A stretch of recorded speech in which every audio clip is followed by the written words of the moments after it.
Kwa hiyo vijana waliangalie sana jambo hili, hasa wale wanaoendesha bodaboda. Siku kama hizi kunatokea maafa mengi sana kwa sababu ya watu wachache wasiojitambua. Allah wahifadhi hawa vijana na waongoze kwenye haki. Wengi wao wanatafuta riziki kwa njia kama hizi, lakini baadhi yao wanawachafulia kwa kufanya matukio ya ajabu.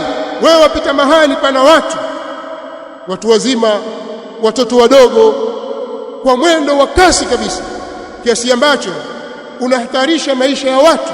Mtu akikaa anafikiria nivuke nisivuke, je, kitokea bodaboda hapa si nitakufa mimi?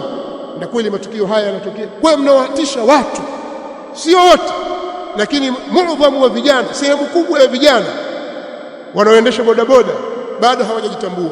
Na mimi nataka kukwambia kitu kimoja: ikiwa waendesha pikipiki au gari au chombo chochote cha moto ukakipitisha baina ya watu kwa mwendo usiofaa ambao unahatarisha maisha ya watu, ukiua pale, umeua kwa makusudi.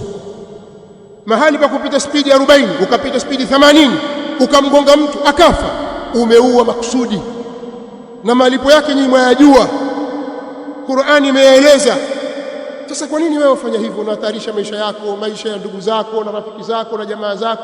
Watu wangapi leo wamepata ulemavu kwa kukatwa viungo, ima mikono au miguu, kwa sababu yenu? Watu wangapi wamekufa kwa sababu yenu? Sasa siku hii ya leo tusiitumie kwa mambo kama haya. Tuangalie thamani ya maisha ya watu na uhai wao, na sisi roho zetu pia. Kujiua kwa makusudi ni jambo lisilofaa.